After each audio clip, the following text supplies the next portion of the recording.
नमस्कार व्यूअर्स, मैं हूं अमीश देवकर और आप देख रहे हैं देश का सबसे लोकप्रिय प्राइम टाइम कार्यक्रम आर पार। आपने कहावत जरूर सुनी होगी, सूत ना कपास, जुलाहों में लट्ठम लट्ठा। कुछ यही हाल विपक्ष का दिख रहा है। चुनाव 15 महीने दूर है, लेकिन सरकार बनाने के सपने अभी से सजने शुरू हो गए हैं। पीएम पद की दावेदारी भी ठोकी जा रही है, या फिर कहें तो ठोक दी गई है। कांग्रेस के अध्यक्ष मल्लिकार्जुन खड़गे कह रहे हैं कि 2024 में विपक्ष की सरकार बनेगी और इसे लीड यानी इसकी अगुवाई कांग्रेस पार्टी करेगी। इनसाइड स्टोरी यह है कि कांग्रेस ने यह खुलकर मान लिया है कि अकेले हमसे नहीं हो पाएगा, यानी अकेले हमसे ना हो पाएगा। लेकिन पेच यहां भी फंसा है, क्योंकि कांग्रेस के अरमानों पे सीपीएम ने पलीता लगा दिया है। सीपीएम का कहना है कि कांग्रेस खाना पकने से पहले ही थाली लेकर बैठ गई है। इतना उतावलापन कतई ठीक नहीं है। लेकिन नीतीश कुमार से लेकर उद्धव ठाकरे तक हर कोई यह कह रहा है कि मोदी को हराना है तो सबको एक साथ आना ही पड़ेगा, तभी नरेंद्र मोदी हार पाएगा। ऐसे में सवाल है कि क्या अकेले अपने दम पर यह कांग्रेस का बीजेपी के आके एक तरह से सरेंडर है, और क्या इसी वजह से खड़गे विपक्षी दलों को यह कह रहे हैं कि तुम मेरा साथ दो, मैं तुम्हें सरकार दूंगा। आज इसी पर होगी देश की सबसे बड़ी पॉलिटिकल बहस आर पार में। तुम मेरा साथ दो, मैं तुम्हें सरकार दूंगा। आज का आर पार इसी पर।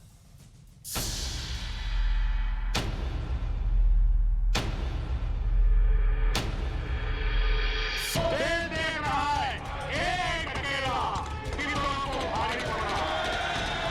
एक अकेला गिरोह को भारी पड़ रहा है। 2024 की सियासी जंग की तस्वीर साफ हो गई है। मुकाबला मोदी से तो है, लेकिन तमाम विपक्षी दल ये मान रहे हैं कि हमसे अकेले ना हो पाएगा। All other parties together, of course, Congress will lead. We will get the majority. We will follow the constitution. We will follow the democracy. Let 100 Modis or Shah come. अब कांग्रेस की प्रॉब्लम क्या है कि आज कांग्रेस वेंटिलेटर पर है, लेकिन उनका अहंकार आज भी एक्सीलेटर पर है। और जहां तक गठबंधन की बात है, कांग्रेस की जमीन तो बंजर है, लेकिन गठबंधन के साथियों के लिए उसके हाथ में खंजर है। कांग्रेस की स्थिति यह है कि या तो पावर परिवार को पावर, नहीं तो दूसरों के लिए परेशानी का टावर। साथ नहीं आए तो परिणाम क्या होगा, ये तो नीतीश कुमार पहले ही बता चुके हैं।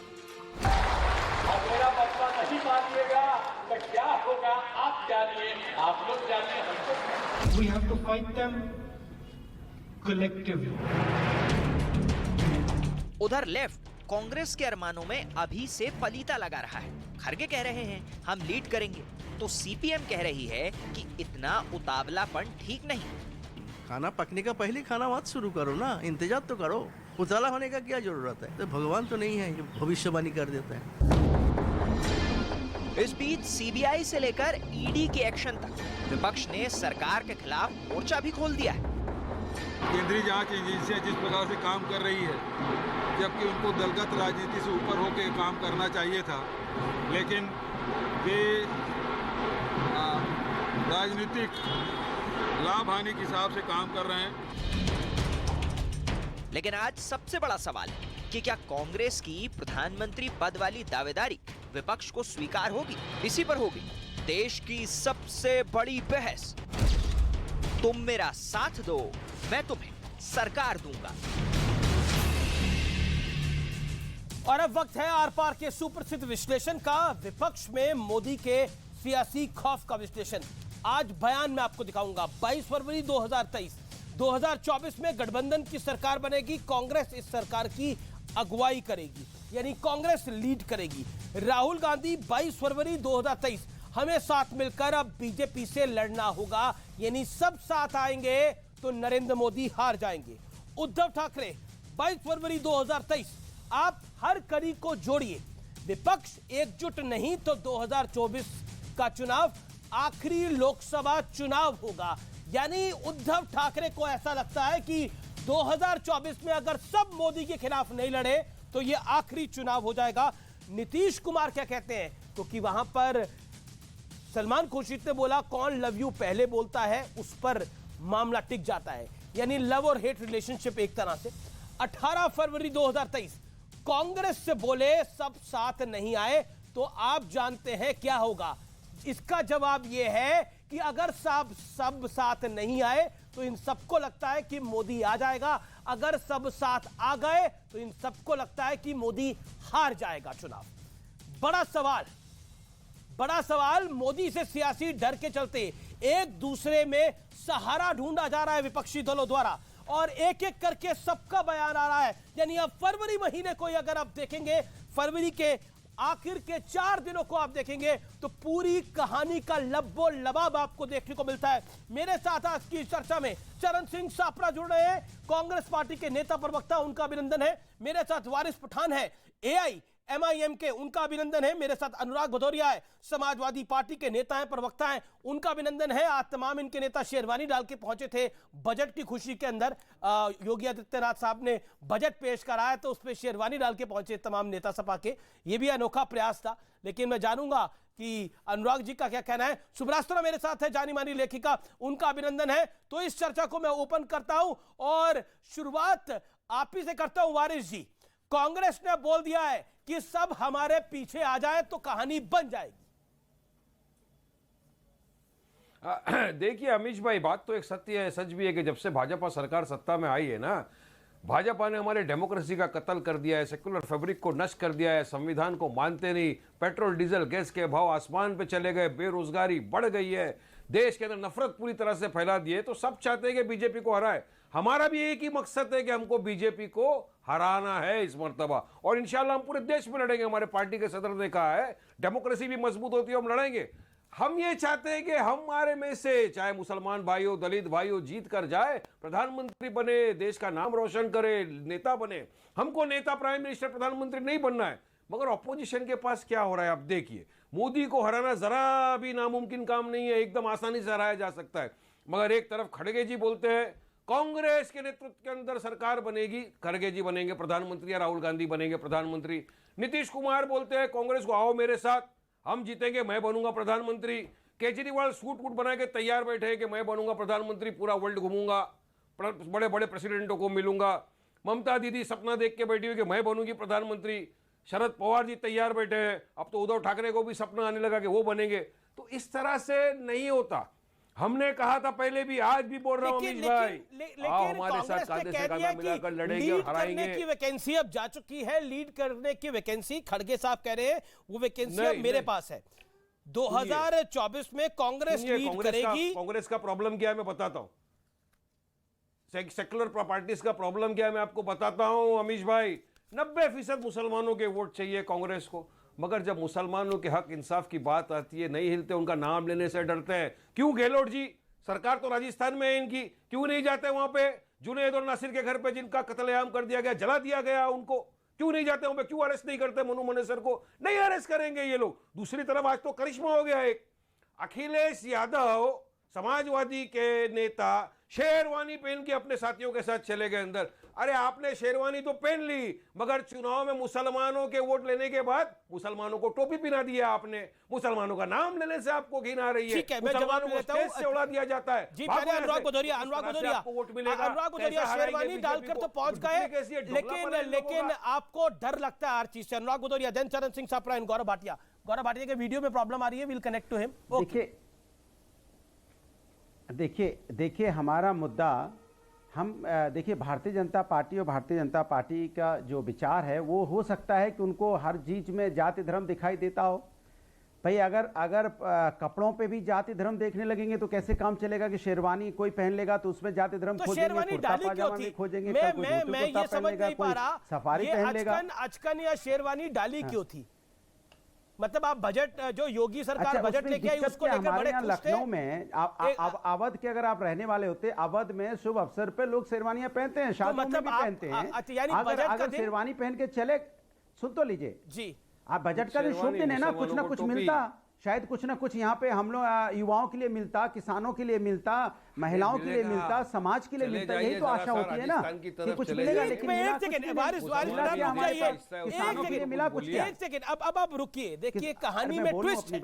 आप बोलेंगे ये फिल्मी कहानी है जिसमें ट्विस्ट है। कहानी में ट्विस्ट ये है कि खबर ये आ रही थी कि ये आजम खान के साथ जो ज्यादती तथा कथित जाति की बात सपा करती है वो हो रही है, उसके विरोध में शेरवानी डाली गई है। लेकिन अब शाम आते आते ट्विस्ट कर दिया गया। एक सेकंड रुक जाइए, पर्दा मुझे पूरा उतारने दीजिए, पर्दा मुझे पूरा खोल। वारिस भाई एक सेकंड, अभी टोपी कौन डालेगा, टोपी कौन पहन रहा है अभी पता लगेगा। तो ट्विस्ट कहानी में कर दिया। शाम तक आते आते ये बजट की बात हो गई। मैं जानना चाहता हूं, सुबह तक तो ये आजम खान के पक्ष में शेरवानी थी, रात तक बदल गई। बोल लूं मैं? हाँ बोलिए। बोल लूं? वो कह रहे टोपी डालिए आप। हो सकता है कि आपको इस तरह की खबर आई हो, लेकिन हकीकत क्या है कि कपड़ों में भी क्या राजनीति होगी? क्या कपड़ों में भी आप इस तरह का नहीं, इस तरह का सवाल उठेंगे? सवाल उठना चाहिए कि बजट कैसा है, बजट पे इन्होंने क्या क्या दिया है, युवाओं के लिए इन्होंने क्या बात की है, महिलाओं के लिए क्या बात की है, किसानों के लिए क्या किया इन्होंने, समाज में जिस तरह का समाज में लोग परेशान है उसको कम करने के लिए इन्होंने कौन सा बजट पे चर्चा होने की बजाय आप शेरवानी पे चर्चा कर रहे हैं? भाई एक सवाल है, कल कुर्ते पाजामा पे चर्चा होगी। एक सेकंड, आपने हरा कुर्ता ही डाला हुआ है। आप निरंतर पिछले 8-10 सालों से हरा कुर्ता ही डाल के आ रहे हैं। आज तो शेरवानी डाला थे, माशाल्लाह हम भी देखते शेरवानी में आप कैसे लग रहे हैं। सपा के सब नेता शेरवानी डाले हुए, आप क्यों नहीं डाले? आजकल डाल लेते। अरे भाई, जब जिसका जो मन होगा वो पहनेगा। कमाल की बात कर रहे हो। कल आप बोलोगे कि आपने हरा की जगह यहाँ पे धोती कुर्ता क्यों नहीं पहना? नहीं, कमाल की बात करो। कल कहोगे आपने पाजामा कुर्ता क्यों नहीं पहना, फिर कहोगे आपने सफारी सूट क्यों नहीं पहना, फिर कहोगे किसी डिजाइनर का आपने क्यों नहीं पहना। ये कोई सवाल हुआ क्या है कि आपने क्या पहना नहीं पहना? ये डिबेट का विषय होगा क्या? डिबेट का विषय बिल्कुल नहीं है, क्योंकि आपने बोला शेरवानी डालकर आए, आपने मुद्दा बनाया कपड़ों को। अच्छा वाइस प्रधान, सबका एक साथ एक जैसे कपड़े डालने का मन होता है क्या? विधायक मौजूद थे और सारे विधायकों ने अपने अलग अलग तरह के कपड़े पहने थे, तो क्या दिक्कत है? चर्चा होगी क्या? शेरवानी चर्चा होगी, परसों गुलाब जल पे चर्चा होगी। क्या चर्चा का विषय है? चर्चा का विषय होना चाहिए कैसे हमारा समाज समृद्ध बने। अरे भाई, शेरवानी खड़े हो, ये चर्चा का विषय होना चाहिए। क्या बजट में इन्होंने क्या दिया है, इस पे चर्चा होनी चाहिए। नहीं बन जाता। असद ओवैसी हक इंसाफ मजलूमों की, दलितों की, मुसलमानों की हक की लड़ाई लड़ते हैं, और शेरवानी आपने अभी पहन लिया। यूपी के मुसलमानों को तो आपने टोपी पहना दिया। कभी उनके बारे में भी तो बोलिए। घरों को बुलडोजर से उड़ा दिया जाता है। अच्छा, आजम खान जेल में इतनी बार थे, कितनी बार गए अखिलेश मिलने? चलो गिन के बताओ मेरे को। उनके बेटे के लिए अखिलेश यादव ने क्या किया? चलिए बताइए मुझे। राजस्थान के अंदर वो 2 बच्चों को मार दिया मुसलमान के, क्या अखिलेश ने जवाब दिया? बताइए। हम तो उत्तर प्रदेश में 2 बहनों को जला दिया, हमने आवाज उठाई, क्या अखिलेश ने उठाया आवाज? नहीं उठाया। क्यों नहीं उठाया? अरे शेरवानी पहनने से, भेष बदलने से कुछ नहीं होगा। नीयत बदलिए, नीयत बदलेंगे तो कुछ होगा। नीयत में खोट, नीयत में खोट, नकली चेहरा सामने आए, असली सूरत छुपी रहे, क्या फायदा? ठीक है वारिस जी, अनुराग जी को भी बोलने दीजिए। अब फितरत छुपी, नकली चेहरा सामने, आपने तो शेरवानी की भी कदर नहीं करी वारिस भाई। मैं तो शेरवानी की कदर करता हूं। अब मैं बोलूं, लेकिन कमाल की बात है भाई, हमारे पार्टी के सदर पहनते हैं। ये अनुराग जी को भी एक शेरवानी भिजवाइए, ये भी पहने। वैसा बात करिए, इंसाफ न्याय। अरे वारिस भाई, अब शांत हो जाइए ना वारिस जी। शेरवानी की वारिस जी, अनुराग भाई आप भी शेरवानी डाल लेते। अच्छा होते हमारे साथी, सवाल उठाते, कहते अरे मेरे बोलने दीजिए भाई, कहाँ है इनको बैठा दिया यार, बोलने नहीं दे रहे। अरे ये भी पार्टी बोलने दो भाई, हो गया आपका एजेंडा, चल गया, आप बोलने दो, अब बोलने दीजिए भाई। वो भाई बोलने देंगे, बराबर की बात होनी चाहिए ना। उन्होंने अपनी बात कह ली। अब देखिए सवाल उठता है, इनको सवाल पूछना चाहिए, क्या बजट में आज युवाओं के लिए कोई प्रावधान था? इनको सवाल पूछना चाहिए, क्या किसानों के लिए जो इक्विपमेंट खरीदते हैं उनको कम दामों में मिले या उनको बिजली सस्ती मिले, इसके लिए कोई प्रावधान था?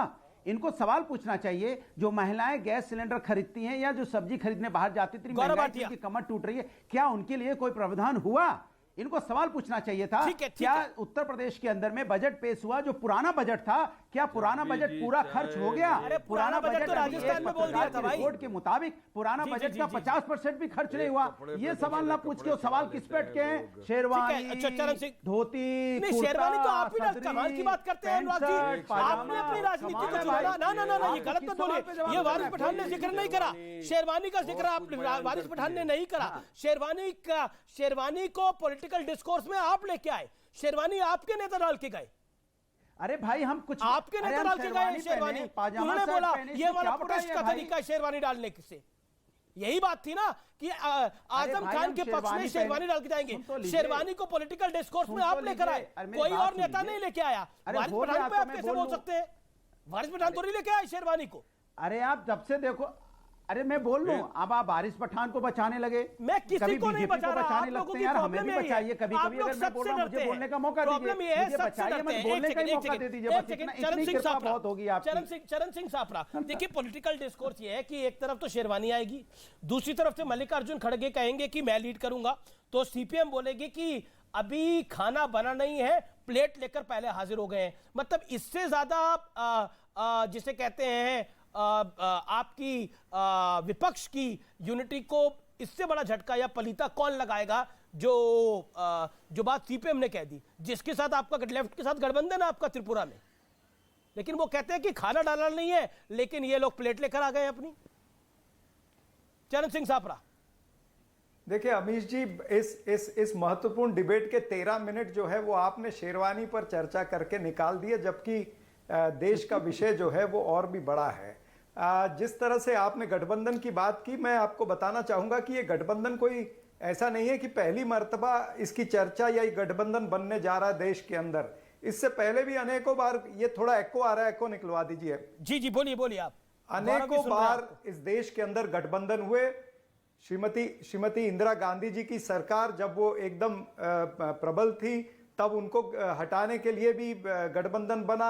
श्री राजीव गांधी जी की सरकार के विरुद्ध भी विपक्ष का गठबंधन बना था। अनेकों बार गठबंधन बना है, और भारतीय जनता पार्टी भी तो एनडीए की सरकार चला रही है ना।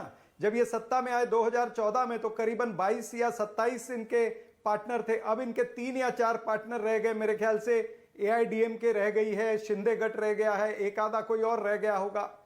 इन्होंने अपने गठबंधन के सभी साथियों को एक एक करके ये छांटते गए, काटते गए और बड़े होते गए। ये तो भारतीय जनता पार्टी क्या मैं मानूं, क्या ये मोदी का सियासी डर है? क्या नरेंद्र मोदी का सियासी डर है जिसके चलते एक दूसरे का सहारा ढूंढा जा रहा है? नहीं, ये सियासी डर नहीं है। मैं आपको बता दूं कि ये सियासी डर नहीं है। ये मौजूदा जो राजनीतिक परिस्थिति है उसकी ये मांग है कि सभी लोगों को एक साथ आना पड़ेगा। और कांग्रेस पार्टी जो बड़ी पार्टी है और पूरे देश के अंदर व्यापक तरीके से फैली हुई पार्टी है, 3 राज्यों में हमारी सरकार है और 2 राज्यों के। अब मुझे अमीश जी, आपने सवाल पूछा तो पूरा तो करने दीजिए ना, इतनी मेहरबानी तो करिए। देखिए, तीन राज्यों में हमारी पूरी सरकार है, 2 राज्यों में हमारी अलायंस वाली सरकार है, करीबन 10 राज्यों के अंदर हम मुख्य विपक्षी दल हैं, और कितने सारे म्युनिसिपल कॉरपोरेशन और नगर परिषद या पंचायतें हैं जहां पर कांग्रेस के पार्षद या वहां पर पंचायत के सदस्य हैं। यानी गांव-गांव तक कांग्रेस पार्टी का फैलाव है। और जो दूसरी पार्टियां हैं, मैं निश्चित रूप से कहूंगा कि वो राज्य स्तरीय पार्टियां ज्यादा हैं। तो राज्य स्तरीय पार्टियां जो है उनका प्रभाव उस राज्य में रहता है। पार्टी अगर कांग्रेस पार्टी जिसकी 120 से ज्यादा विधानसभा में सीटें हैं, 5 लोकसभा में सीटें हैं, और कांग्रेस की जो नेशनल पार्टी है उसकी 2 विधायक हैं, 1 सांसद है, तो ये अर्थमेटिक गणित आगे भी आप एक्सप्लेन करिएगा। और मैं बिहार की भी बात करूंगा, नेशनल पार्टी का क्या हश्र है और वहां पे रीजनल पार्टी का क्या हश्र है। नहीं, सबकी बात नहीं, सबकी बात करेंगे। गौरव भाटिया भी काफी देर से जुड़े हुए हैं। मैं आपका अर्थमेटिक क्लियर करता हूं। आप जो अर्थमेटिक उत्तर प्रदेश के बारे में बता रहे हैं ना, वो अर्थमेटिक दूसरे राज्यों में। मैं महाराष्ट्र के बारे में बता देता हूं, जहां पर कांग्रेस, मैं महाराष्ट्र के बारे में बता देता हूं। नंबर 3 की पार्टी है आप। हाँ, नंबर 4 की पार्टी है आप। हिमाचल के बारे में गौरव भाटिया, नंबर 1 की पार्टी है हम। हिमाचल के बारे में बताइए ना, हम नंबर 1 की पार्टी है। ऑडियो कम आ रहा है, वो स्काइप के थ्रू जुड़े हुए हैं। अब चरण सिंह सापरा 1 मिनट उनको भी सुन लेते हैं। गौरव भाटिया, मल्लिकार्जुन खड़गे कह रहे हैं कि सरकार बनेगी और 100% बनेगी, मोदी और शाह नहीं आ पाएंगे इस बार, अगर हम सब साथ आएंगे और कांग्रेस लीड करेगी। यही बात कह रहे हैं उद्धव ठाकरे जी, कि मोदी को हराना है तो सबको साथ आना है, क्या करिएगा आप? अमित जी, सर्वप्रथम तो खड़गे जी का जो वक्तव्य है ये एक बहुत बड़ी बात को उजागर करता है। बड़ी बात यह है कि आज कांग्रेस पार्टी ये जान गई है कि अकेले उसमें इतना दमखम नहीं है कि वो अच्छा कर सके, सरकार बना सके। दूसरी तरफ भारतीय जनता पार्टी श्री नरेंद्र मोदी जी के नेतृत्व में डंके की चोट पे मैं कहता हूं, जैसे गुजरात में इतिहास रचा गया था, 2024 के जब परिणाम आएंगे अकेले दमखम पे सरकार ही नहीं बनाएंगे, 2/3 सीटें हम लेके आएंगे, जो कार्य नरेंद्र मोदी जी ने किया है पिछले 9 साल में। दूसरी बात, मैं सुन रहा था, मुझे बड़ी हंसी आ रही थी, आप पहले चले गए AIMIM के प्रवक्ता के पास, उन्होंने कहा हम प्रधानमंत्री नहीं बनना चाहते हैं। अरे भाई, अगर वो ना कहते तो आपको पता है वो ही बन जाते, ऐसा लग रहा है। सीटें हैं जेब में 2 और बातें कर रहे हम नहीं बनना चाहते हैं। अरे इनकी ये 2 सीटें भी जाने वाली हैं। तीसरी बात, कांग्रेस पार्टी को ये समझना होगा कि महागठबंधन की बात ये हर बार करते हैं, लेकिन जनता इसे अस्वीकार करती है। आप मुझे ये बताइए, असम में AIUDF के साथ क्या हश्र हुआ? एक मिनट, मैं अपनी बात पूरी कर लूं प्लीज। अमीर जी सुनिए, AIUDF आज इनके साथ नहीं है। इसी तरह से पश्चिम बंगाल ये लेफ्ट के साथ लड़े, फुरफुरा शरीफ के साथ इनका गठबंधन हुआ, सीटें आई अंडा 0। और मैं इतना ही कहूंगा, सपा के लिए भी शेरवानी पहनने से कोई शेर नहीं होता है, समझ लीजिए ये बात, ठीक है? जब शेर आता है तो ये सारे के सारे इकट्ठे हो जाते हैं, लेकिन शेर का कुछ नहीं बिगाड़ पाते हैं। वो इसलिए है कि उन्होंने बड़ी कर्तव्य परायणता से, कर्मठता से जनता की सेवा करी है और जनता उन्हें आशीर्वाद दे रही है। आप एक सवाल पूछिए, ऐसा कोई सगा नहीं जिसे कांग्रेस ने ठगा नहीं। चरण सिंह साहब से जवाब लेते हैं। ठीक है, चरण सिंह साहब हिमाचल में कह रहे थे महंगाई है, जैसे ही सरकार बोले नहीं है। चरण सिंह साहब जवाब, गौरव भाटिया की बात का जवाब 30 सेकंड। देखिए ये भारतीय जनता पार्टी के प्रवक्ता का अहंकार नजर आ रहा है, जबकि इन्होंने शायद मेरी बात सुनी नहीं। मैंने कहा कि एनडीए भी तो सारा गठबंधन से ही बना है ना, कोई अकेले तो नहीं बना है। तो इस तरह से अगर आप लोगों ने भाई आप लोगों ने भी अकाली दल के साथ में लड़ाई लड़ी थी ना, लोकसभा के चुनाव अकाली दल के साथ लड़े थे, आज अकाली दल आपके साथ नहीं है। तो इस तरह से आप हमारे कुछ गिनाने जाओगे तो हम भी आपके गिनाने जाएंगे। लेकिन मूल बात यह है कि आज बहुत बड़ी खबर आ रही है व्यूअर्स, एक सेकंड, उसमें बहुत बड़ी खबर आ रही है। कांग्रेस के बड़े नेता का बड़ा बयान आया है 2024 के बारे में। मैं ब्रेक के लिए रुक रहा हूं, लेकिन ब्रेक के बाद उस बड़ी खबर के साथ ओपन कर रहा हूं। देखते रहिए आर पार।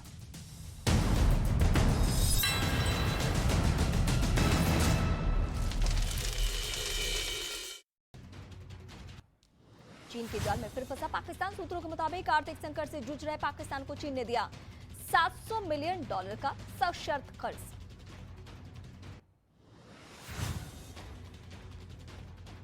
पाकिस्तान और अफगानिस्तान के बीच बॉर्डर बंद होने से व्यापारी परेशान। 6000 से ज्यादा गाड़ियां और ट्रक बॉर्डर पर फंसे। सब्जी और फल के व्यापारियों को सबसे ज्यादा नुकसान। पाकिस्तान के पूर्व प्रधानमंत्री इमरान खान और उनकी पत्नी को NAB ने तोशखाना मामले में समन्स भेजा है। पुतिन के भाषण के बाद बाइडेन ने रूस पर नए प्रतिबंधों का किया ऐलान। पोलैंड की राजधानी वॉर्सो में कहा रूस को चुकानी पड़ेगी यूक्रेन से जंग की कीमत। बाइडेन के यूक्रेन दौरे के बाद शी जिनपिंग ने किया रूस जाने का ऐलान। पुतिन ने रूसी संसद में अमेरिका को दी परमाणु परीक्षण करने की चेतावनी। इटली के सैन ब्यासे में सूखे का खतरा मंडराया। सबसे बड़ी गाड़ी झील में पानी का स्तर हुआ कम। ज्यादातर नदियां और झीलें पानी के संकट से वहां पे जूझ रहे हैं। क्यूबा के जंगलों में लगी भीषण आग। 150 हेक्टेयर इलाके में जंगलों को भारी नुकसान पहुंचा है। आसपास फैला काले धुएं का गुबार। मॉस्को में एक होटल में आग लगने से 6 लोगों की जान चली गई। हादसे में 9 लोग जख्मी हैं। 200 लोगों को सुरक्षित बाहर भी निकाला गया है। अमेरिका के नब्रास्का में कोयला ढोने वाली मालगाड़ी हादसे का शिकार। मालगाड़ी के 31 डिब्बे पटरी से उतरे। हादसे में कोई घायल नहीं। ब्राजील में बाढ़ और जमीन खसकने से 40 से ज्यादा लोगों की हुई मौत। 2500 से ज्यादा लोग घर छोड़ने को मजबूर। तबाही के बीच राहत और बचाव कार्य जारी है। मैंने नहीं देखा इस तरह का चीट, इस तरह का क्रिमिनल माइंड पूरे जेल स्टाफ को ब्राइब कर देगा। मैं सोच भी नहीं सकता था गवर्नमेंट फंक्शनरी को इम्पर्सनेट करता था, आवाजें बदलता था। टारगेट भी बहुत पावरफुल धनवान लोगों को करता है। ये एक ही चीज से रुक सकता है, अगर आप इसकी जीभ काट दो। वेब पर तहलका मचाने के बाद टीवी पर न्यूज 18 इंडिया की वेब सीरीज FIR नंबर 208 रविवार रात 8 बजे सिर्फ न्यूज 18 इंडिया पर। मैंने नहीं देखा इस तरह का चीट, इस तरह का क्रिमिनल माइंड पूरे जेल स्टाफ को ब्राइब कर देगा। मैं सोच भी नहीं सकता था गवर्नमेंट फंक्शनरी को इम्पर्सनेट करता था, आवाजें बदलता था। टारगेट भी बहुत पावरफुल धनवान लोगों को करता है। ये एक ही चीज से रुक सकता है, अगर आप इसकी जीभ काट दो। वेब पर तहलका मचाने के बाद टीवी पर न्यूज 18 इंडिया की वेब सीरीज FIR नंबर 208 रविवार रात 8 बजे सिर्फ न्यूज 18 इंडिया पर।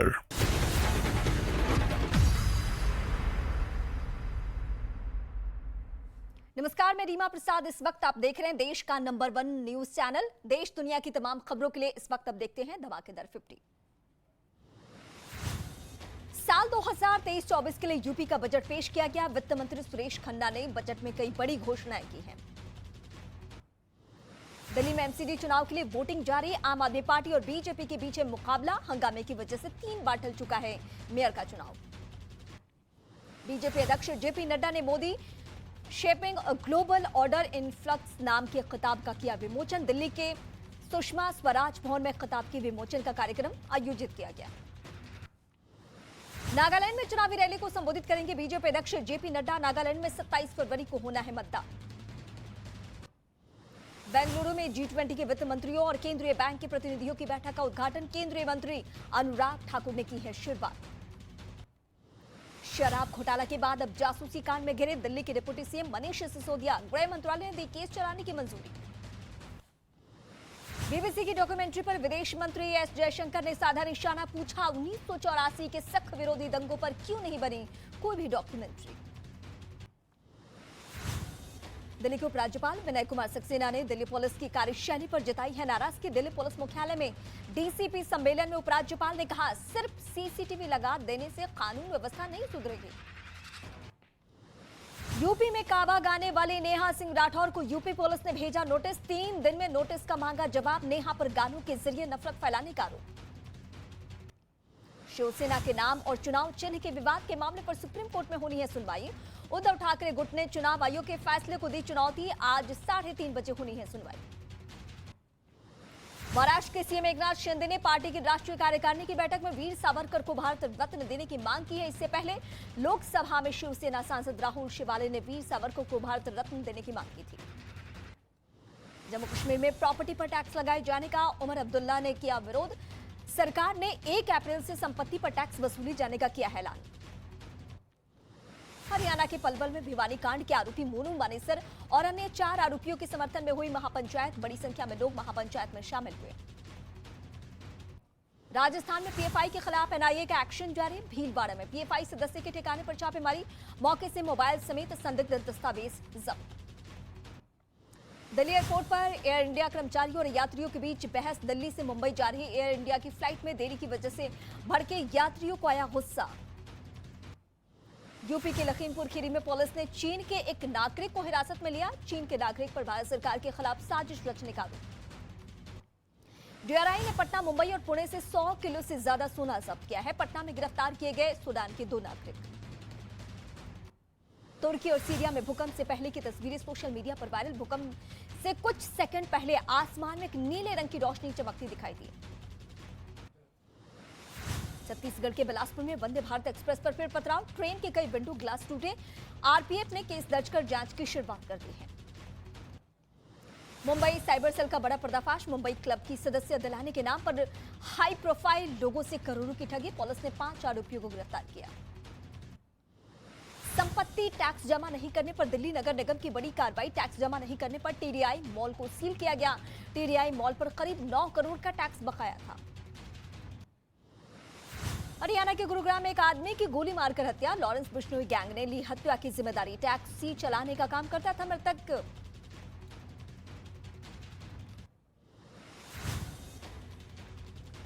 और इस वक्त की सबसे बड़ी जानकारी, लूट के बाद बुजुर्ग की हत्या करने की खबर सामने आ रही है, जहां दिल्ली की ये घटना है। और दिल्ली की घटना में सबसे बड़ा पहलू ये है कि लूट के बाद बुजुर्ग की हत्या हुई है। दिल्ली के फ्रीडम फाइटर कॉलोनी में बुजुर्ग की घर में लूट के बाद हत्या। दिल्ली पुलिस ने मामले की जांच की शुरुआत की है। छत्तीसगढ़ के रायपुर में डबल मर्डर से दहशत। एक घर से पति और पत्नी का शव मिला। परिवार ने हत्या का शक जाहिर किया। उत्तर प्रदेश के भदोही में बदमाशों के साथ पुलिस की मुठभेड़। बाइक लूटकर भाग रहे बदमाशों को पुलिस ने गिरफ्तार कर लिया। उत्तर प्रदेश के हाथरस भीषण सड़क हादसा। मिनी ट्रक और ट्रैक्टर ट्रॉली आमने सामने से टकराई। हादसे में 4 लोगों की मौत, 11 जख्मी। उत्तर प्रदेश के आगरा में सड़क पर लेटे आदमी पर ड्राइवर ने चढ़ाई कार। घटना का सीसीटीवी वीडियो आया सामने। मदद के लिए लोगों से गुहार लगाता रहा घायल। यूपी के मुजफ्फरनगर में नकाबपोश लोग कार में बछड़े को लेकर हुए फरार। सीसीटीवी वीडियो सामने आने के बाद पुलिस ने केस दर्ज किया है। महाराष्ट्र के रायगढ़ में मंदिर की दान पेटी से पैसे लेकर फरार हुआ चोर। सीसीटीवी में रिकॉर्ड हुई ये घटना। यूपी के कासगंज में अवैध हथियार फैक्ट्री का भंडाफोड़। पुलिस ने 2 लोगों को किया गिरफ्तार। बड़ी मात्रा में हथियार बरामद। मुंबई के धरान में झुग्गियों में भीषण आग से अफरा तफरी का माहौल। फायर ब्रिगेड की 12 से ज्यादा गाड़ियां आग बुझाने में जुटी। आग से किसी के घायल होने की खबर नहीं। मुंबई पुणे हाईवे पर चलते ट्रक में लगी आग। समय रहते ट्रक से निकला ड्राइवर। मौके पर पहुंची दमकल की टीम ने आग को कंट्रोल किया। उत्तराखंड के बागेश्वर में लोगों ने बीमार महिला को डोली के सहारे अस्पताल पहुंचाया। 20 किलोमीटर का सफर तय किया। स्वास्थ्य व्यवस्था की सुविधा न होने पर मजबूर है लोग।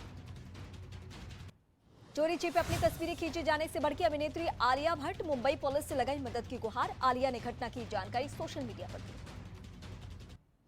उत्तराखंड के देहरादून में बारिश के बाद कई इलाकों में भरा पानी। सड़कों पर धीमी रफ्तार से चलती नजर आई गाड़ियां। हिमाचल प्रदेश के शिमला में ओलावृष्टि के दौरान गिरी आसमानी बिजली। बिजली गिरने का वीडियो सोशल मीडिया पर हुआ वायरल। वेलकम बैक व्यूअर्स, आप देख रहे हैं आर पार न्यूज 18 इंडिया पर। मैंने जैसा आपको ब्रेक से पहले बताया था, बहुत बड़ा बयान है मल्लिकार्जुन खड़गे का। मल्लिकार्जुन खड़गे ने कहा है कि सबको साथ आना ही होगा, वरना 2024 आखिरी चुनाव साबित हो जाएगा। मल्लिकार्जुन खड़गे का यह बड़ा बयान कि सबको साथ आना ही होगा, नहीं तो 2024 का चुनाव अंतिम और आखिरी चुनाव होगा, यह बात समझ ले। लेकिन दूसरी तरफ सूत्र कह रहे हैं कि यह बयान अपने आप में बहुत अहम है। बीजेपी कह रही है ये कांग्रेस को लगता है उनका आखिरी चुनाव है, लेकिन जनता के लिए चुनाव होगा। मैं सीधा रिएक्शन लेता हूं। गौरव भाटिया मेरे साथ है। Gaurav Bhatia, your first reaction to this Mallikarjun खड़गे का यह बड़ा बयान है। मैं गौरव आपकी बताऊंगा, शिवम त्यागी आप कुछ कहना चाहें इसके ऊपर, योर फर्स्ट रिएक्शन। सबसे पहले मैं एक चीज कहना चाहता हूं कि ये बात बिल्कुल सही है। मैं आंशिक तौर पर मल्लिकार्जुन खड़गे जी के बयान का सहमत कर सकता हूं, क्योंकि ये 2024 उनका आखिरी चुनाव तो है। कांग्रेस इस बात को लेके तो इतनी आश्वस्त तो है, क्योंकि उसके आगे उनको उम्मीद नहीं दिखती। वो लोगों से रिक्वेस्ट कर रहे हैं कि आप भी मदद कर दीजिए, आप भी मदद कर दीजिए, आप भी मदद कर दीजिए। ये वो जानते हैं। घटक दल बनाए जाते हैं, अटल जी ने भी बनाए थे। आप मुझे एक चीज बताइए, मोदी जी ने भी बनाए। घटक दल तब बनाए जाते हैं तब आपके राष्ट्रीय नेता की एक्सेप्टेंस हो। क्या राहुल गांधी को कोई मानने के लिए तैयार है? इतनी लंबी यात्रा करने के बाद क्या आज भी कोई पार्टी उनको सीरियसली लेने को तैयार है? जिनकी राज्यों में और पूरे देश में 2-2 सीटें नहीं है, वो भी 50 सीटों वाली कांग्रेस को नहीं मानने को तैयार। क्योंकि प्रॉब्लम 50 सीटें या 100 सीटें नहीं है। प्रॉब्लम है कि जो एक घटक दलों को साथ लेकर चलने वाला नेता होता है, उसकी कॉम्पिटेंस क्या है। राहुल गांधी की कोई भी कोर कॉम्पिटेंस इस देश में और इस पैनल में भी कोई नहीं मानता, अलावा चरणजीत जी के। उनका मानना मजबूरी है। तो इस वजह से यहां पर तो बात बिल्कुल जी जी जी मैं आपके पास आऊंगा शुभ राष्ट्र, लेकिन आपके पास आता हूं मैं सापरा साहब। वो कहते हैं कि आपकी मजबूरी है इसलिए आप मान रहे हैं, लेकिन इस बयान को कांग्रेस का आखिरी चुनाव माना जाए, लेकिन देश का आखिरी चुनाव नहीं है। ये जो मल्लिकार्जुन खड़गे ने इतनी बड़ी स्टेटमेंट दी है, ये आखिरी चुनाव होगा 2024 का कैसे? हाउ कैन यू से दिस? देखिए मल्लिकार्जुन खड़गे साहब ने ये कहीं नहीं कहा कि ये आखिरी चुनाव होगा। निश्चित रूप से उन्होंने ये जरूर कहा है कि सबको इकट्ठे आने की जरूरत है। आखिरी चुनाव वाली बात शिवसेना के नेताओं ने करी नहीं नहीं, उद्धव ठाकरे ने भी करी है, मल्लिकार्जुन खड़गे ने भी कहा है, ध्यान में रखते हुए मल्लिकार्जुन ने खड़गे ने कहा है कि सबको साथ आना ही होगा वरना 2024 में आखिरी चुनाव होगा। मैं उसके आगे थोड़ा बोल लूं, उसके आगे बोल लूं, ये एको भी निकलवा दीजिए, फिर से आ रहा है। हाँ, मैं शिवम जी को ये याद दिलाना चाहता हूं कि 2004 में भी इसी तरह की भाषाएं बोलते थे, इसी तरह से शाइनिंग इंडिया एक बहुत बड़ी कैंपेन थी, और अटल बिहारी वाजपेयी तो नरेंद्र मोदी जी से भी बड़ा चेहरा थे। उस समय भी कांग्रेस पार्टी के पास में सभी लोग, बीजेपी वाले कहते थे कि कोई चेहरा नहीं है इस देश को लीड करने के लिए, लेकिन श्रीमती सोनिया गांधी जी के नेतृत्व में 140 सीटें आई। उसके बाद गठबंधन, कुछ पोस्ट पोल अलायंस हुए और डॉक्टर मनमोहन सिंह ने इस देश को कामयाबी से 10 साल तक चलाया है। तो ये आप ध्यान रखिए कि भारत की जो कार्यप्रणाली है, जो संसदीय कार्यप्रणाली है, या भारत के जो लोकतंत्र के अंदर जो जनता जनार्दन है, वो अपना निर्णय जो है वो ठीक तरह से करती है, और इस बार का निर्णय उनका ये रहेगा कि नरेंद्र मोदी की सरकार को हटाना है। शिवराष्ट्र, आप पहली बार बोल रही हैं, माफी चाहता हूं, आपके पास लेट आ रहा हूं, बोलिए। ये अमित जी, मुझे लगता है कि ये बहुत ही आश्चर्यजनक भी है और एक तरीके से दुख की भी बात है कि जो पार्टी अपने आप को देश का सबसे मुखर ऑपोजिशन मानती है, वो उस पार्टी के शीर्षस्थ नेता आकर के कह रहे हैं कि हमें गठबंधन की सरकार ही बनानी होगी। अभी 2024 के चुनाव का आगाज इतना पहले होना नहीं चाहिए था, लेकिन वो अभी से ही हार मानकर बैठे हैं कि उनके अपने बस की तो नहीं है, तो मुझे लोगों के साथ गठबंधन करना है। ठीक है, मैं ये मानती हूं कि पास में भी गठबंधन हुए हैं, लेकिन यही कांग्रेस थी ना, जब हम लोगों ने अभी देखा कि हिमाचल के चुनाव हुए या राजस्थान के चुनाव हुए, छत्तीसगढ़ के चुनाव हुए, उसके बाद इनका कॉन्फिडेंस कहां था कि ये तो पूरा किला फतेह कर चुके हैं, तो वो कॉन्फिडेंस कहां चला गया आज? खड़गे जी की बात अगर करें आमिर जी, तो उन्होंने बोला खड़गे जी कहां जाते हैं, साथ आना ही होगा वरना 2024 आखिरी चुनाव होगा। वही मैं कह रही हूं ना, ये तो अंडर कॉन्फिडेंस की पराकाष्ठा है कि हम तो नहीं जीत सकते अकेले चुनाव, कांग्रेस पार्टी के बस का नहीं है कि अकेले जीत सकते। तो ये उद्धव, तो बाकी लोगों को साथ आना कांग्रेस को क्यों आप, और वो बाकी लोग ऐसे खाली कांग्रेस को क्यों कोसा जा रहा है? उद्धव ठाकरे कह रहे हैं 22 फरवरी 2023 का उनका स्टेटमेंट है, I am quoting him what he said, विपक्ष एकजुट नहीं तो 2024 का चुनाव आखिरी लोकसभा चुनाव होगा। उद्धव ठाकरे की पॉलिटिकल स्थिति हम देख रहे हैं इस समय कैसी है। उद्धव ठाकरे जी वही है ना अमित जी, उद्धव ठाकरे जी वही है ना अमित जी, जिनके नाक के नीचे से पार्टी निकल करके खुद ही अलग हो गई। तो ये दो डायनेस्ट तो बात करेंगे ही ना कि हमें साथ में आना होगा, उनके अस्तित्व की लड़ाई तो है ही। जब से मोदी जी ने चुनाव का आगाज किया, 2013 की मैं बात कर रही हूं, तब से लेकर के आज तक डायनेस्टी वर्सेस मेरिटोक्रेसी की लड़ाई जारी है। तो ये तो अंतिम जो कहते हैं, जो दीपक अंतिम में जो फड़फड़ाता है, वो तो अंतिम फड़फड़ाहट है ही। ओके। मैं दूसरी बात कहना चाहती हूँ, पूर्वोत्तर में Charan Singh Sapra have a reply, Charan Singh Sapra wants to reply on this. Charan Singh Sapra 30 seconds. देखिए सुब्राष्टा और इनके जो विचार है वो निश्चित रूप से भारतीय जनता पार्टी को मदद करने वाले हैं, ये जग जाहिर है। लेकिन कांग्रेस पार्टी जो है आज पूरी तरह से सतर्क है और पूरी तरह से मैं आपके बीच में नहीं बोला था ना, क्यों उत्तेजित हो रही, क्यों उत्तेजित हो रही भाई, क्यों उत्तेजित पा रहे हैं, क्यों उत्तेजित हो रहे हैं? आप शांत रहिए ना, मैं आपके बीच में नहीं बोला था, मैं आपके बीच में नहीं बोला था, मैंने खाली इतना ही कह दिया कि आपने भारतीय जनता पार्टी का समर्थन करने का प्रयास किया, तो आपको क्यों तकलीफ हो गई? इस चीज से मुझे परहेज है, इस चीज से, इसीलिए मैं कह रही हूं, मैं मुखर विरोध दर्ज कर रही हूं। मैं आपको नहीं कह रही हूं कि आप उद्धव ठाकरे को आपने फोन करके कहा होगा कि आप उनके पक्ष में बयानबाजी कीजिए, मैं नहीं कह रही हूं ऐसी कोई हल्की बात, इसीलिए हल्की बात मत कीजिए। मैंने भी खाली इतना ही कहा कि आपका जो वक्तव्य है वो भारतीय जनता पार्टी को मदद करने वाला वक्तव्य है और आपकी लीनिंग की बात की, तो क्या आपकी लीनिंग क्या भारतीय जनता पार्टी के साथ नहीं है? क्या आपकी लीनिंग आरएसएस के साथ में नहीं है? क्या क्या हम झूठ बोल रहे हैं? क्या ये देश की जनता नहीं जानती है कि आपकी लीनिंग क्या है? अगर मैंने कह दिया तो आपको तकलीफ क्यों हो गई? भाई मैंने कोई लीनिंग तो अच्छी लीनिंग बताई ना। मैंने ये तो नहीं कह दिया कोई छोटी पार्टी के साथ कोई बहुत नीचे स्तर की पार्टी के साथ तो नहीं कहा ना। मैं नहीं कर सकती ना। आपको दरअसल इतना उत्तेजित होने का कोई मतलब ही नहीं है। आपकी लीनिंग जग जाहिर है।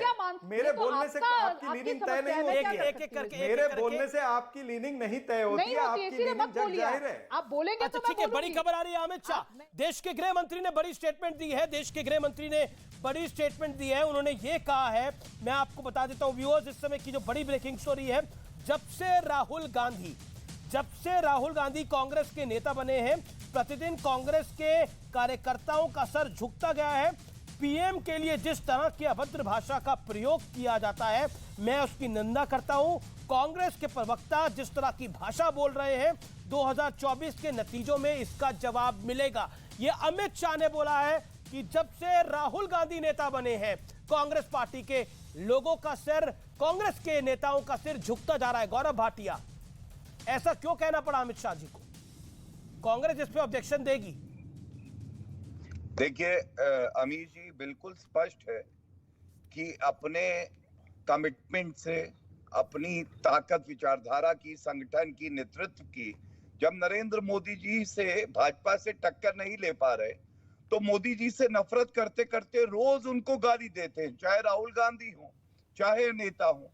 लेकिन मैं एक बात बड़ी जिम्मेदारी से आपको बता दूं, 2019 के बाद जो कार्य नरेंद्र मोदी जी ने किया है ना, हम सब जानते हैं किस तरह से अनुच्छेद 370 को हटाया, कांग्रेस पार्टी ने विरोध किया।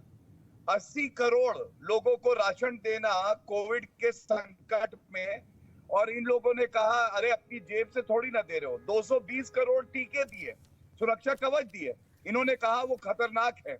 आपको नहीं लगता कि कहा एक तरह हिमालय की तरह ऊंचा पर्वत नरेंद्र मोदी जी, दूसरी तरफ गड्ढा मारियाना ट्रेंच वैसे राहुल गांधी, इनमें कोई प्रतियोगिता या इनमें कोई प्रतिस्पर्धा नहीं हो सकती है।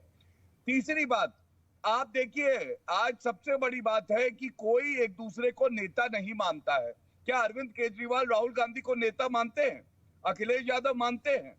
क्या ममता बनर्जी कहेंगी कि राहुल गांधी उनके नेता है? खड़गे जी नहीं, इन सबको सत्ता का सुख भोगना है और जनता ये देख रही है और बड़ी व्याकुल है। ये अच्छा पॉइंट आप लेके आए गौरव जी, सबक सिखाया जाए। जी गौरव जी, आप अच्छा एक महत्वपूर्ण पॉइंट लेके आए हैं। वारिस पठान, अब एक पोल करा लेता हूं, अनुराग भदौरिया को एक तरफ रखिए और एक तरफ वारिस पठान को रखिए। एक अनुराग भाई और वारिस जी मेरा साथ दीजिएगा। पोल में तो आप हिस्सा ले सकते हैं। मैं, आप दोनों अपनी पार्टियों के वरिष्ठ नेता हैं, प्रवक्ता हैं। मैं आपसे जानना चाहता हूं, राहुल गांधी का नेतृत्व स्वीकार है वारिस पठान आपको? हाँ या ना में जवाब दीजिएगा, फिर मैं आप ही के पास आ रहा हूँ वारिस जी और अनुराग जी।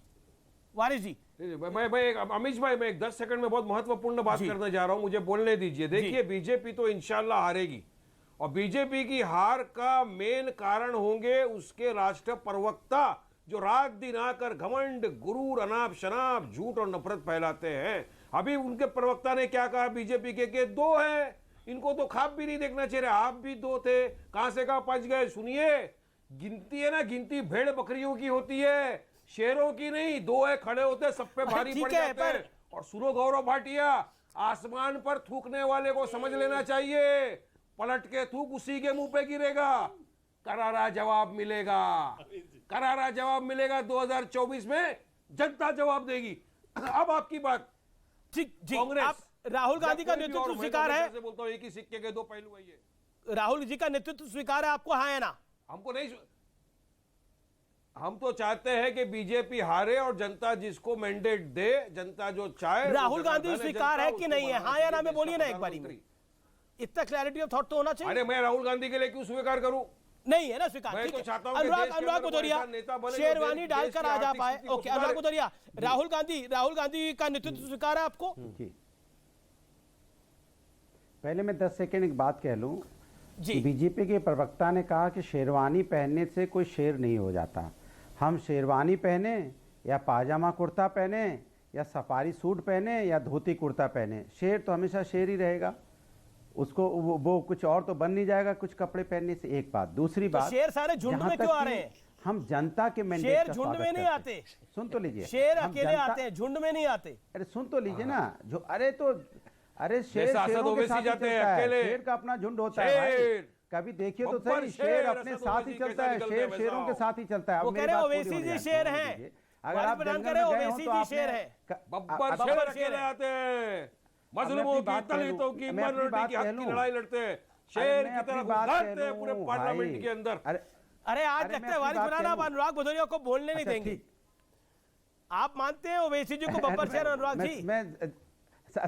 सवाल बीजेपी से होता है, बीच में कूद पड़ते हैं वारिस पठान जी, पता नहीं कौन सा रिश्ता है, मुझे समझ में नहीं आ रहा है। मैं तो बीजेपी से बात करना चाहता हूं, आप क्यों बीच में कूद आते हैं? मैं दूसरी बात कह रहा हूं, देखिए इस देश के अंदर में लोकतंत्र है और जनता जिसको ज्यादा वोट देगी, जनता जिसको ज्यादा राहुल जी स्वीकार है। लोकसभा के सदस्य बनाएगी, जाहिर सी बात है उसको गौरव जनता भाटिया। ने चुना है। भाई हमारी अपना, हम उत्तर प्रदेश में लड़ेंगे, हमें उत्तर प्रदेश में ठीक है, मैं अगर एक जिसके पास ज्यादा इंटरेस्टिंग सीटें फैक्ट आएंगी बता देश देता हूं के अंदर व्यूअर्स, में, क्योंकि कांग्रेस ने बोला वो राष्ट्रीय पार्टी है। कांग्रेस राष्ट्रीय पार्टी है। मैं कांग्रेस के शून्य बताता हूं। कांग्रेस के शून्य 2019 लोकसभा चुनाव के: त्रिपुरा 0, दिल्ली 0, जम्मू कश्मीर 0, मणिपुर 0, गुजरात 0, हरियाणा 0, आंध्र प्रदेश 0, नागालैंड 0, राजस्थान 0, उत्तराखंड 0, अरुणाचल प्रदेश 0, सिक्किम 0। ये वो राज्य थे। और कांग्रेस कह रही है कि हम नेशनल पार्टी हैं, लेकिन मैंने शून्यों की कगार बता दी। राजस्थान में नेशनल पार्टी है लेकिन सीटें लोकसभा में 0 आई। गौरव भाटिया, मैं फिर आता हूं उसी बयान पर जो अमित शाह ने बोला है, क्यों बोला वो, और जो वारिस पठान ने बोला कि अगर आप आसमान पर थूकते हैं तो थूक आपके ऊपर आती है और हम शेर हैं। और अनुराग भदौरिया ने भी आप पर टिप्पणी करी। जवाब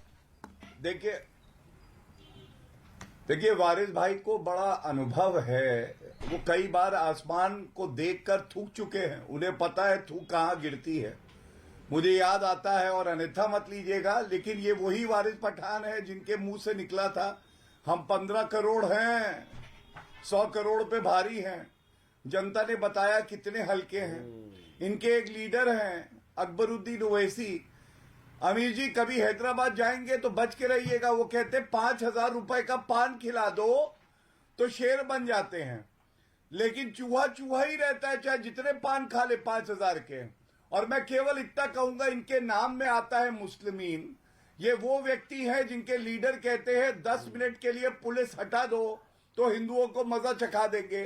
ना 1 में, ना 3 में, ना 13 में। इनसे क्या लड़ाई है? इनको हटाइए।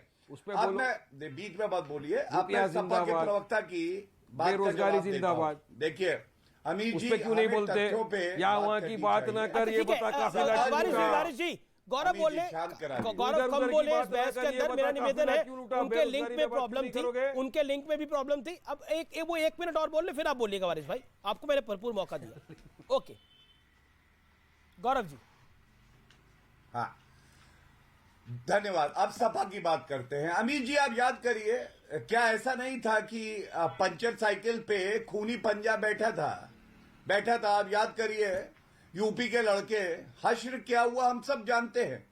ये 2017 के चुनाव की मैं बात कर रहा हूं। कांग्रेस पार्टी की सीटें तब भी आई थी 7, सपा की सीटें आई 50। इनका सुपड़ा साफ हो गया। उसके बाद क्या हुआ? फिर मायावती के साथ गठबंधन किया। मायावती ने कहा गुंडों की पार्टी है समाजवादी पार्टी, फिर साथ आ गए। ये कहते थे मायावती से भ्रष्टाचारी कोई नहीं बढ़ा, फिर भी साथ आए। क्या हुआ? लेकिन ये शेर है, आई मायावती की, 5 आई। अनुराग भदौरिया कह रहे हैं हम शेर है, शेरवानी में शेर आते हैं। अच्छा, मुझे तो ये पता है कि भैंसों का काम ज्यादा करते हैं, क्योंकि जब अखिलेश यादव मुख्यमंत्री थे तो वर्दी का काम था कि आजम खान की भैंसों को ढूंढो, उनका दूध निकालो और ला के दे दो। अब भैया अगर शेर की परिभाषा यही है तो बात अलग है। और कलंक लगाया इन्होंने भारत की राजनीति को। इन्होंने सरकारी बंगला खाली करते वक्त 200 रुपए की टोटी चुरा ली। अब आप बताइए जनता क्या इनको करारा जवाब नहीं देगी? जो सरकारी बंगले की 200 रुपए की टोटी नहीं छोड़ेंगे, वो जनता को कितना लूटेंगे आप बताइए। रिवर फ्रंट डेवलपमेंट का घोटाला किसने किया? गायत्री प्रजापति माइनिंग घोटाला, और उसको मंत्री बना दिया। एक सेकंड, जी जी जी जी जी, एक सेकंड, शिवम कुछ ऐड करना चाह रहे हैं, शिवम कुछ ऐड करना चाह रहे हैं, एक सेकंड, शिवम कुछ ऐड करना चाह रहे हैं, शिवम 5 सेकंड 5 10 सेकंड। तो बस 5 सेकंड में इतना ही कहना चाहता हूं। 200 रुपए की गौरव जी मेरे बड़े भाई हैं, लेकिन आजकल टोटियां बहुत महंगी महंगी आ रही हैं और उन्होंने अपने लिए इस्तेमाल किया था वो घर, तो हो सकता है बहुत महंगा महंगा कुछ लगा लिया। अब इसकी असली रिपोर्ट तो अनुराग भदौरिया ही बता सकते हैं, भाई वो करीबी हैं, हम तो नहीं बता सकते, लेकिन अब उनको मौका दे दीजिए। आपने 5 सेकंड दी थी तो पूछ लीजिए। अनुराग भदौरिया। नहीं अमीर जी, मैं 10 सेकंड और लूंगा। देखिए सवाल ये है, अरे ये कमाल है, शिवम त्यागी और आप दोनों एक दूसरे के साथ मैच खेल रहे हैं। वो शिवम त्यागी कह रहे हैं गौरव भाटिया को मौका दीजिए, गौरव भाटिया कह रहे हैं शिवम त्यागी को मौका दे दीजिए। अब अनुराग भदौरिया को मौका दे देते हैं, फिर आपको आके 10 सेकंड। मैं बोलूं, देखिए कमाल की बात है, कमाल की बात है, 2022 में हम 23 में आ गए, 23 में बैठे हैं। जनता इंतजार कर रही है कि जनता के मुद्दों पे कब चर्चा करेंगे। जनता के मुद्दों पे चर्चा नहीं करना चाहते, ये नहीं बात करना चाहते कि किस तरह का बजट उत्तर प्रदेश की सरकार ने पेश किया है, ये चर्चा नहीं करना चाहते। महंगाई यहाँ 6% से ऊपर चली गई है, बेरोजगारी दर 8% से ऊपर है, ये चर्चा नहीं करना चाहते। डीजल पेट्रोल की कीमत आसमान छू रही है, ये चर्चा नहीं करना चाहते कि रुपया पतला होता चला जा रहा है, ये चर्चा नहीं करना चाहते कि देश की अर्थव्यवस्था कमजोर हो रही है। क्यों नहीं चर्चा करना चाहते भाई? क्या दिक्कत है आपको इस पे चर्चा करने का? तो मस्करा करना है कि वो कौन क्या कपड़े पहन के आ रहा, कौन जूते पहने, किसने चप्पल पहनी, किसने पूरे जूते पहने, पूरे चप्पल पहने, किसने शेरवानी पहनी, किसने सूट पहना, किसने कुर्ता पहना, किसने पाजामा पहना, किसने कौन सा रंग पहना। कमाल की बात है भाई, भारतीय जनता पार्टी के पास देश में इतने बड़े बड़े मुद्दे, इतने बड़े मुद्दों पर चर्चा नहीं करना चाहते, तो कपड़ों पर चर्चा करना है, कौन से कपड़े पहन लिए, किसने क्या किया। ये इंटरेस्टिंग पॉइंट है, ये इंटरेस्टिंग पॉइंट है। देश की सुब्रास्त्रा जी, सुब्रास्त्रा और सुब्रास्त्रा चरण सिंह सापरा में आप सबसे माजरत चाहूंगा। देश की अर्थव्यवस्था कमजोर हो रही है और सपा के विधायक शेरवानी पहन के आ रहे हैं, ये बड़ा इंटरेस्टिंग गठजोड़ है। एक सेकंड, सुब्रास्त्रा कुछ ऐड करना चाहते हैं। सुब्रास्त्रा। आमिष जी मैं खड़गे जी की बात को ही थोड़ा और आगे ले जाना चाह रही थी। अभी देखिए उत्तर पूर्व में चुनाव हुए 3, ठीक है, कहां जाते हैं खड़गे साहब जाते हैं नागालैंड, जहां पे उनके पार्टी की कोई हैसियत नहीं है ग्राउंड पे। मेघालय क्यों नहीं जाते? 25 सीटें थी वहां पर कांग्रेस की, चाहते तो वहां सरकार बना सकते थे। त्रिपुरा क्यों नहीं जा रहे? त्रिपुरा क्यों नहीं गए? त्रिपुरा में तो उनके लेफ्ट के साथ गठबंधन की सरकारें चली हैं भाई पहले भी, और गठबंधन हो भी सकता था, लेकिन क्योंकि राहुल गांधी उस कॉन्स्टिट्यूएंसी से आते हैं जहां पर लेफ्ट का विरोध है, अतः वहां नहीं जा रहे। तो ये कौन सी स्ट्रैटेजी है, मुझे समझ में नहीं आता। किस स्ट्रैटेजी के तहत काम कर रहे हैं मल्लिकार्जुन खड़गे? अपने आप को देश के सबसे बड़ी ऑपोजिशन पार्टी का नेता बताते हैं, और ये कौन सा, मतलब मैं जानना चाहती हूं कि उनके पॉलिटिकल स्ट्रैटेजिस्ट कौन है, एनालिस्ट कौन है, किन लोगों के साथ बात कर रहे हैं ये? ठीक है, तो विपक्ष अगर इस तरीके से काम करेगा जी आप ये चरण सिंह सापरा, आप लोग मेहनत नहीं करते लेकिन फल खाना चाहते हैं। अमित शाह ने एक बात बोली अब से कुछ देर पहले, उन्होंने बोला कि जब से राहुल गांधी कांग्रेस के नेता बने हैं, दिन प्रतिदिन कांग्रेस के लोगों का सर झुकता गया है।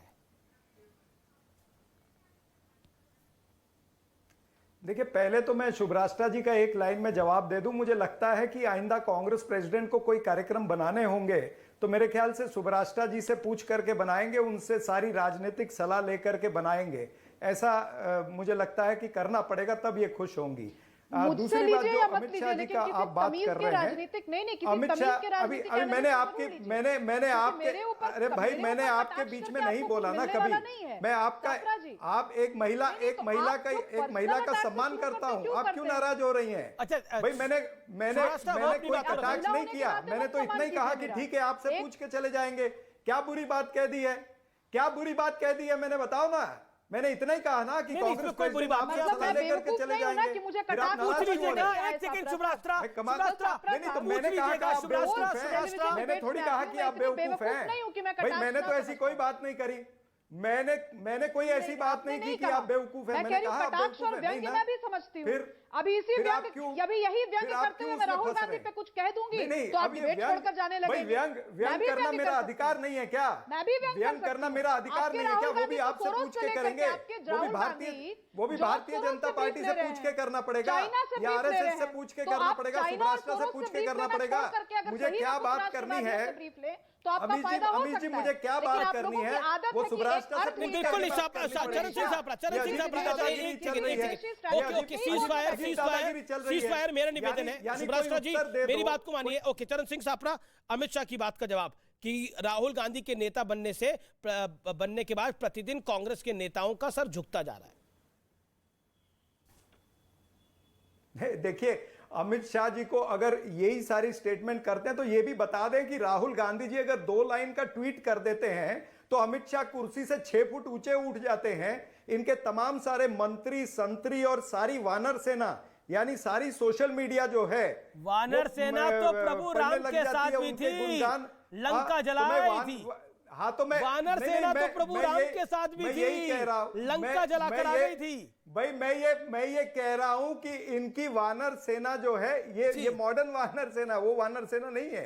ये वानर सेना जो है ये उल्टी वानर सेना है। हाँ, तो ये जो वानर सेना इनकी है ना, ये किस तरह से उछलती है। अगर राहुल गांधी जी का इतना इंपॉर्टेंस ही नहीं है, अगर वो राजनीति में कोई उनका महत्व नहीं है, यही अमित शाह कहना चाहते हैं ना, तो फिर इतना उखड़ता जरा सी राहुल गांधी जी आपने बहुत बड़ी स्टेटमेंट दी अमित शाह के बारे में, केंद्रीय मंत्री, राज्य के मुख्यमंत्री, अमित शाह के बारे में जो आपने बोला, गौरव भाटिया रिप्लाई, तमाम सारे लोग वानर सेना जाते हैं। ओके, गौरव भाटिया,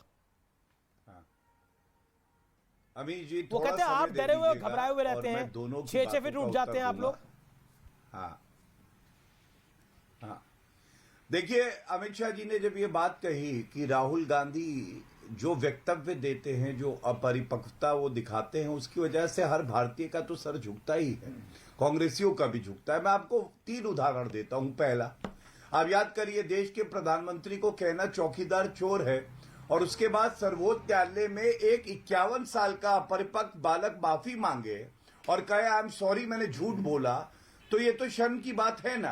दूसरी बात, मैं इनका सरदार पटेल की विश्व की सबसे बड़ी मूर्ति, हाँ अभी अपनी बारी में, गुजरात में हमने देखा किस तरह से हर भारतीय का सीना 56 इंच का हो गया। आज तक गांधी परिवार का कोई सदस्य वहां गया, कर्तव्य पथ पे गया, नेताजी सुभाष चंद्र बोस जी को श्रद्धांजलि दी जब वहां पे उनकी मूर्ति लगी, नहीं। तीसरी बात, विदेशी भूमि पर जाकर और भारत के लिए कहना यहां नफरत है, यहां पे हर कोई मिट्टी का तेल लेके घूम रहा है। अमीर जी, मैं केवल इतना कहूंगा, भारत के हर नागरिक के दिल में बेपनाह मोहब्बत है देश के लिए, लेकिन वो कहते हैं कि राहुल गांधी 2 लाइन का ट्वीट करते हैं, बीजेपी के सर्वोच्च नेता 6 फुट ऊपर कूद जाते हैं और पूरी वानर सेना ले आते हैं। अच्छा, मैं इनका उत्तर दे दूं? देखिए, मैं ठीक है, 30 सेकंड गौरव भाटिया, देन चरण सिंह साहब। कहूंगा, हाँ, मैं तो केवल इतना कहूंगा कि अगर भारतीय जनता पार्टी राहुल गांधी की अपरिपक्वता को उजागर करती है, ये झूठ बोलते हैं, हम सत्य बताती है, और इसको ये पदक मान के सीने पे लगाते हैं, तो इसमें तो कुछ किया ही नहीं जा सकता। राहुल गांधी तो वो छात्र हैं जो हमेशा परीक्षा में फेल होते हैं। कोई और नेता आप बताइए जो भ्रष्टाचार के आरोप पे बेल पे भी बाहर हो, उनकी माता जी भी बेल पे बाहर हो और जीजा जी भी भ्रष्टाचार के आरोप पे बेल पे बाहर हो। 50 चुनाव हरवा चुके हैं, फिर भी ये लोग जपते रहते हैं राहुल राहुल राहुल राहुल। और एक बात सपा पे कह दूं, मैं अभी उत्तर दे दूं? एक बस 10-30 सेकंड मैं उत्तर चरण सिंह सापरा बोलने पहले, चरण सिंह सापरा बोलने पहले, चरण सिंह सापरा, अभी मैंने वोट लिया, अनुराग भदौरिया और वारिस पठान दोनों ने बोला हमें राहुल गांधी स्वीकार नहीं है। बोलिए, आपके नेता कह रहे हैं कि कांग्रेस लीड करेगी, लेकिन आपको लीडर मानने के लिए कोई तैयार नहीं है, क्या करिएगा? और आप अपने आप को नेशनल पार्टी के बता रहे हैं, मैंने शून्य गिरा दिया आप लोगों के, बताइए। देखिए, आपको बता दूं कि 2024 का चुनाव होगा ना, वो मोदी वर्सेस मुद्दा चुनाव होगा। कुछ अलायंस जो प्रीपोल होंगे, तो राहुल कुछ अलायंस पोस्ट पोल होंगे। और गौरव भाटिया की बातों का मैं उत्तर देना चाहूंगा। इन्होंने 2-3 बार बालक कहा, अभी वो बालक तुम्हारा बाप बन चुका है, और वो जब बोलता है ना तो तुम्हारे बाप उठ जाते हैं और वो बोलते हैं, और तुम्हारा बाप तुम्हारे 20 केंद्रीय मंत्री तुम्हारे केंद्रीय मंत्री और तुम्हारे मुख्यमंत्री सब रोड पर आ जाते हैं बोलने के लिए, और फिर जिसको आप बालक कहते हो ना, उस बाप को काउंटर करने के लिए तुम्हारे राष्ट्रीय नेता उतरते हैं। ये तुमको पता है, तुम्हारे अंदर जो डर है, इसीलिए तुम्हारे अग्रिम संगठन जो है वो सीबीआई, ईडी, आईटी, ये तमाम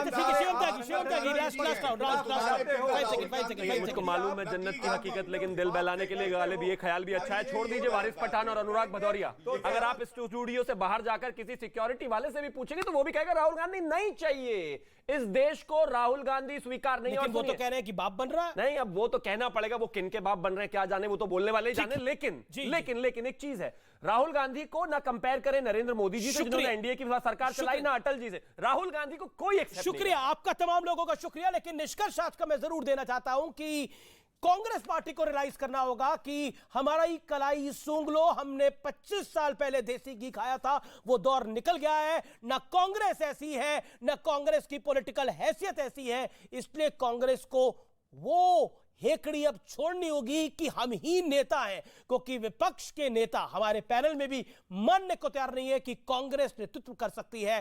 फिलहाल इतना ही, नमस्कार। लेकिन देश नहीं झुकने देंगे, अमन चोपड़ा तैयार है अपने कार्यक्रम के साथ।